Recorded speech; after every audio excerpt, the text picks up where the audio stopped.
Hello, I'm Dan Gibson, and this is another video in the series, The Qibla Story.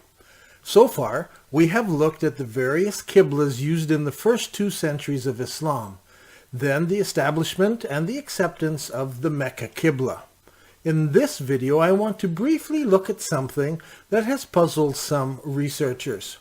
During the time of the Ottoman Empire, some Turkish mosques seem to have diverse orientation.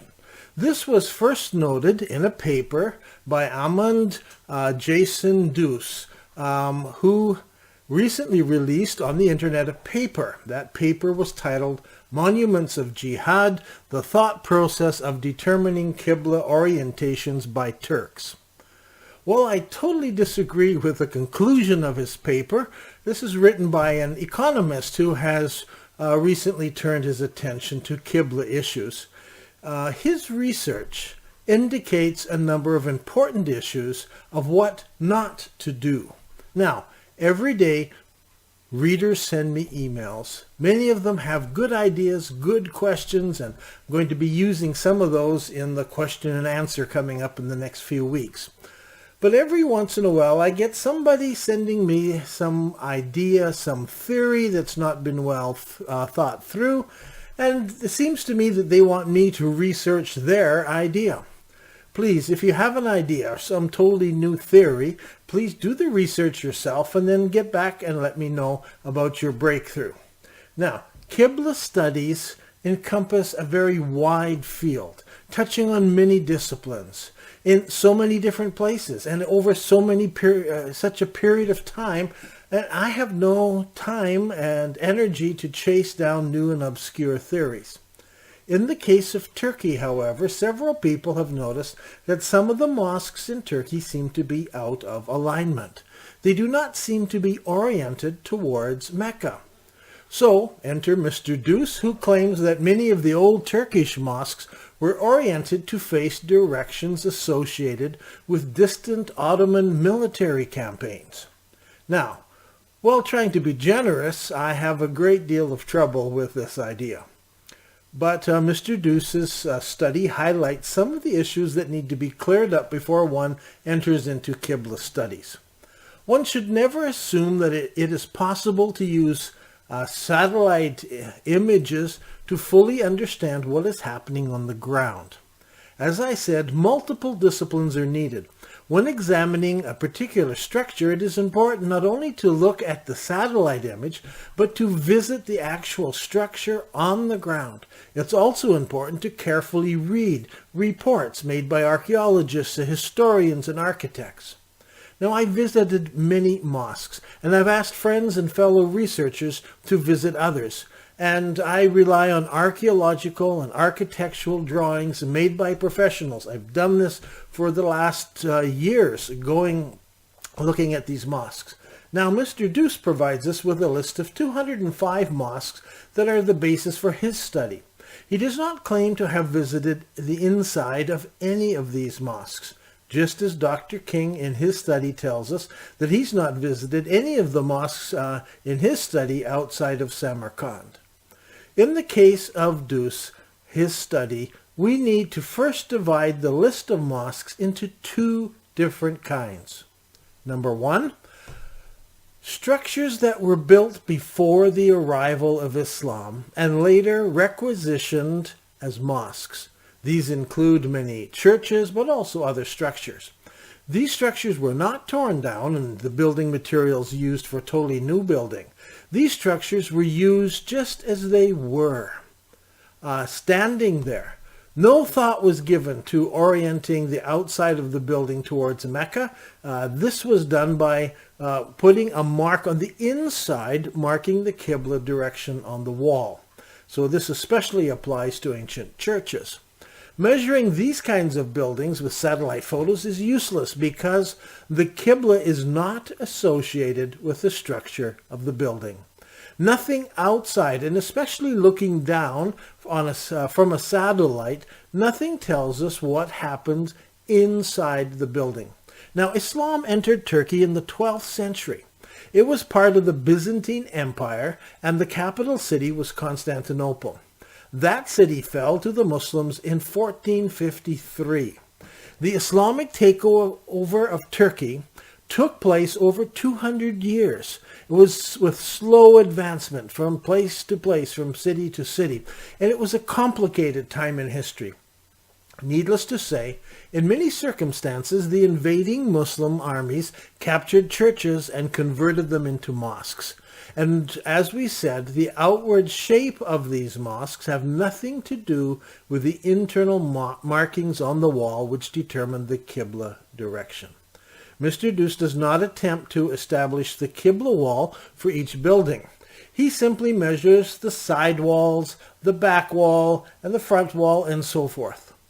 And here's what he says, quote, "The most obvious candidate to provide insight into the thought process of determining mosque orientation is the axis of the building as manifested by external walls, rather than some hidden artifact that can arbitrarily be placed inside in order to direct the prayer direction, irrespective of the mosque's orientation." So Mr. Deuce restricts his measurements to the external walls of mosques, regardless of when or who constructed them. Now, second, when it comes to the purpose-built mosque, we need to recognize two kinds again. First, there are mosques that were built by the Muslims from scratch, and during the building process, the builders used some method to measure the Qibla walls and include it in their building plans. The determining of the Qibla direction would have been done by someone who knew and who possessed the ability of how to do this. Another category are mosques built by Muslims from the ground up, but they did not work out the Qibla direction for themselves. They simply copied what someone else did in a nearby mosque or across town. Thus, all the mosques in a town or a city may have somewhat similar Qiblas, but they're maybe all based on the very first Qibla that was established in the area. This is common today. Even in the city of Mecca, in Saudi Arabia, the Saudi Islamic Affairs Ministry has revealed that a great number of mosques in the city of Mecca itself have poorly aligned Qiblas due to copying from one mosque to another rather than measuring. Now there's a third issue to consider. Mosques were never aligned to be or designed to be square or to have square corners. This is a very Western idea, and most modern buildings are square, as we know today, but in older Middle Eastern cities, and especially even European cities, buildings were not square. If a building was square, one could measure the side or the back walls and then project from there. But in the vast majority of cases, the side walls and the rear walls do not have square sides. Even the Kaaba, the cube itself in Mecca, does not have square corners. It's not a perfect cube. Now here is an example of how Mr. Deuce has measured mosques.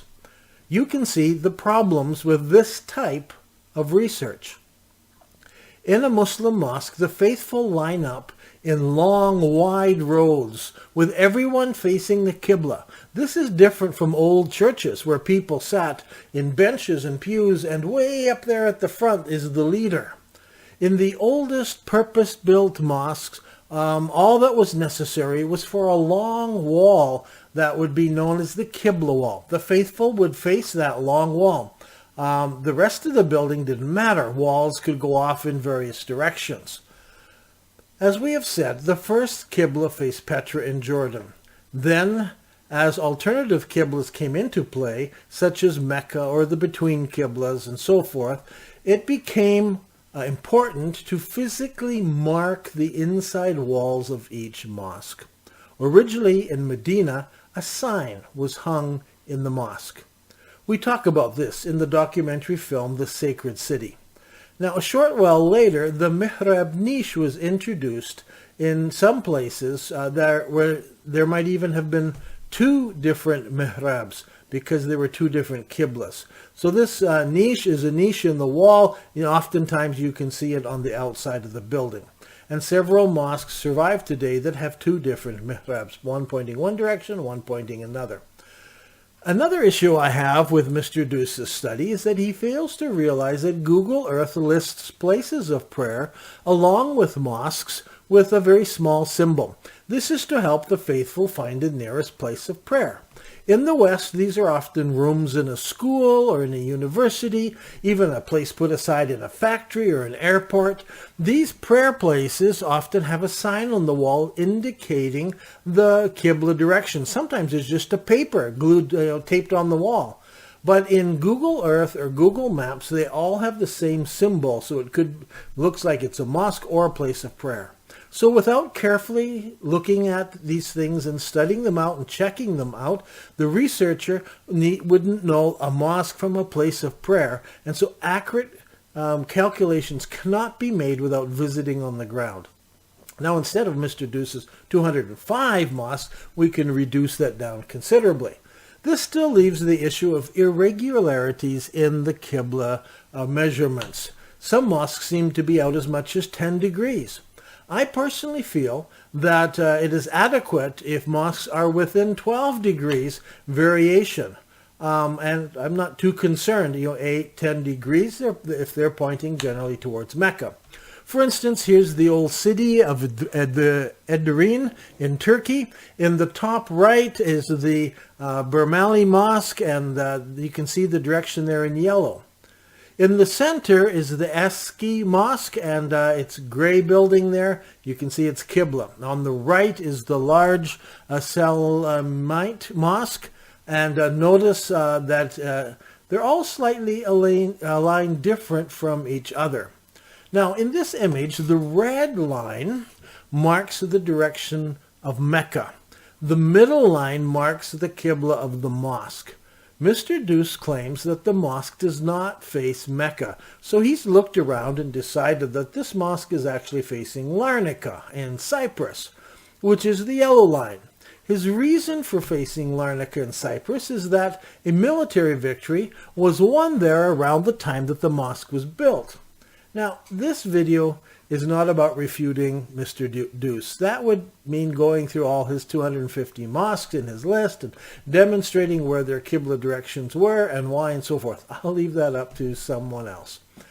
What is important here is that the researcher is not just measuring buildings from satellite photos. What's important here is that the researcher understands what he is researching, visiting places and understanding what is happening on the ground. Now, in doing this, it seems to me that Mr. Deuce and others do not clearly understand Muslim prayer. Prayer, or salah in Islam, is different from prayer in Christianity and different from prayer in other religions. There's a huge difference between the Muslim understanding of salah and the Christian understanding of prayer. For instance, people are talking to God in both of them, but the practice and especially the reasons are totally different. Now, the name Islam means to submit. It means to submit to the religion that the Prophet Muhammad revealed. In Islam, there is no innovation or creating some new form of worship or activity. You don't come up with, let's all pray differently this time. No, Islam looks back to the Prophet Muhammad.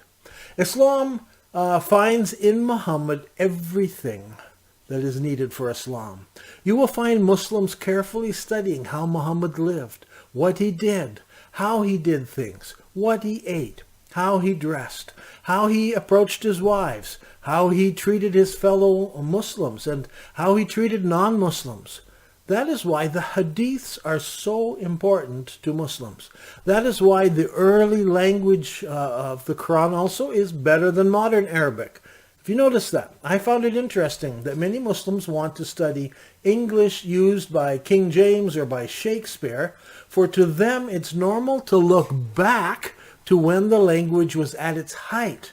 And Muslims take great pride in being able to speak Quranic Arabic, the dialect and the intonation that the Prophet used. Christians today do not have this idea. We might study Greek or Hebrew or Aramaic so we could better understand the early texts. We do not need to emulate or try to act the same way as a prophet. As I said, Muslims are endeavoring to obey the revelations given through the Prophet Muhammad. Islam is all about submission and obedience to the will of Allah as revealed by the Prophet Muhammad.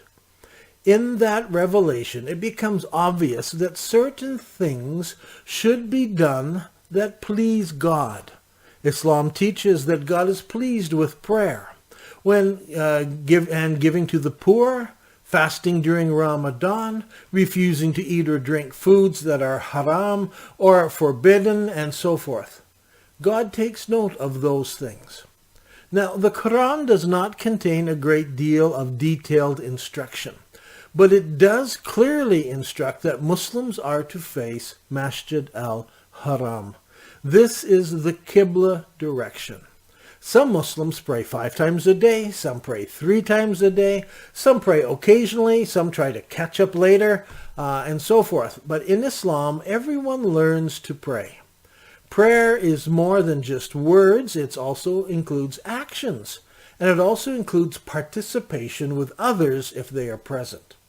Muslims line up facing Masjid al-Haram, and they stand in wide lines shoulder to shoulder, and they repeat the same words and do the same actions that they have been taught.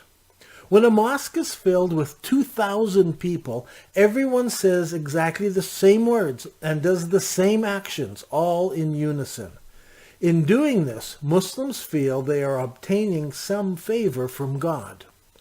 They also believe that there are 2 recording angels watching each person. One angel stands at one shoulder, one angel stands at the other shoulder. Each of these angels is recording in a book. The one on the right records the good deeds, the one on the left records the bad deeds. On Judgment Day, these books will be presented, and they will be part of God's consideration. So for a Muslim, he wants to obey. He wants to please God. There would be no advantage to inventing a different Qibla unless the religious leaders at that time could convince him that the different Qibla is what pleases God. For instance, after the great earthquake that destroyed much of Petra, including the temples and the Kaaba building that was there, it would have been easier for the leaders to tell their followers that God had moved the Qibla to Mecca in Saudi Arabia. This new place had no idols, no temples, it was pure, and only Muslims were allowed to go there. The earthquake provided a reason, and they could say, this is God's will. He destroyed the old one, and now there's the new one. Now, this kind of thinking would have been needed in order to convince the faithful to change their direction of prayer. Now, in Christianity, prayer is different. Prayer is not about obtaining favor with God. Christians do not earn any credit with God by praying and saying lots of different words. Jesus said, when you pray, do not be like the hypocrites, for they love to pray standing in public and on street corners to be seen by men. I tell you the truth, they have received their reward in full. But when you pray, go into your room, close the door, and pray to your Father who is unseen. Then your Father who sees what is done in secret will reward you. And when you pray, do not keep on saying the same words like the pagans do, for they think they will be heard because of their many words. Do not be like them, for your Father knows what you need before you ask him. That's in the Gospel of Matthew. So, you do not see Christians praying in public places. They don't line up in the public. They pray in secret, in their homes, or in churches. Sometimes you may see them share a few words in public, maybe asking God to bless a meal or asking God's help in a discussion. Second, Christians do not pray to gain merit with God. Yes, I know that God will reward what is done for him at the end of our lives, but prayer is not about getting merit. Christians do not need to gain merit, for they are trusting in Jesus alone to provide his merit. You see, the death of Jesus covers our sins. His blood washes away our sin, our guilt, and our shame. Ephesians 4 says, "It is not by works of righteousness or good deeds, lest any man should boast." We can't say, "I've done more good things than you've done." Once I heard two Saudi men comparing notes. One had prayed in all the best mosques, the most blessed mosques. He had gone on the Hajj several times. He'd given large funds for zakat and so forth. And he said, "I can drink this glass of alcohol because I've done enough to balance all of it out on Judgment Day." Now, for the followers of Christ, we know that we can never do enough. We can never gain enough merit with God. The prophet Isaiah said, "All of our good deeds are like filthy rags," and that alludes to like toilet paper. All of us have become like one who is unclean, and all of our righteous acts are like filthy rags. Prophet Isaiah. Before a pure and holy God, everything we do is filthy and dirty. Even our good works are contaminated. Nothing we do can please God. We've no hope of salvation outside of God's goodness. Imagine this. This is just a story, but imagine if a sheikh was planning a wedding feast for his son. And part of the meat there is like kibdi or something made of ground meat. And he orders an entire truckload of ground meat from the butcher. And when he goes to collect the meat, the butcher apologizes to him. Sahib, he says, "Before I processed your order, a pagan was here, and I ground some pork for him. And my worker forgot to clean the machine. And then he did your meat. I'm sure it's only a small handful of pork that was ground up, and it's such a little thing, and it's in the midst of this whole truckload." Do you think the sheikh will accept the truckload of ground meat? Such a little bit will have contaminated the entire amount. How can we think that our filth in our lives doesn't affect how God sees us? We listen to sermons and we think of filthy things at the same time. We pray and our minds are on making money. We give to the poor, but really we hate and despise them. Do you think that the stuff we do will please God? Now, Christians are different. They look to the person of Jesus Christ. It's not what we do, but our trust in what he has already done. It is in submitting to what he has done for us. This is true submission for a Christian. Lastly, Jesus said, "Your Father knows what you need before you ask." That's in Matthew 6. This is a promise to Christians that as true followers of Jesus, we can ask him things and he will give us things. So Christians often pray to ask for things. We usually ask for things for others. It's not about riches and wealth and fame and good health for me. I want to ask for things that please God and further his purpose, not mine. The promise does not apply to selfish people who think only of themselves. It is given to people who follow Jesus, the one who did not think about himself, but he thought about us, and he came to deliver us from our life of filth. So Christians pray so that some effect will come about. Let me repeat that for my Muslim friends here. Christians pray so that some effect will come about. The Bible says, "The effectual fervent prayers of a righteous man availeth much." Some years ago, a Christian friend of mine visited Pakistan, and one day he was taken to a new large mosque in a rural valley. Now, many villagers came to this central mosque to pray on Fridays. Over 2,000 people would gather. My friend said, "Wow, the effect must be tremendous when you have 2,000 people praying together." And they looked at him and said, "Effect? What effect? There's no effect." You see, the Muslims were praying together so they could obtain favor from God. They believed that the better the place of prayer, the more favor one would obtain. Praying in a mosque is better than praying at home. Praying in a special mosque, such as those in Mecca or Medina, provide even more favor with God. Back to the Qibla. There is no spiritual advantage. In fact, it's hard to comprehend that people would disobey the prophet and pray in another direction and still think they would gain some favor with God. No, we must not treat the Qibla direction frivolously. It is very important to Muslims. It's a very important part of their Islamic religion, although Christians often have a hard time understanding it. We pray because we believe that God will work and God will answer prayers. There is an effect to our prayers. And so you will find Christians all over the world praying for things, praying for government rulers, praying for the people in their community, praying for healing for their friends and for their neighbors. And prayer has an effect, and God answers prayer. For the Muslim, it's all about gaining merit, gaining some credit, gaining some recognition from God. For the Christian, it's all about seeing God's hand at work and answering prayers as he deals with the situation in our lives and in the lives of others. I'm Dan Gibson, and this has been another video in this series, The Qibla Story.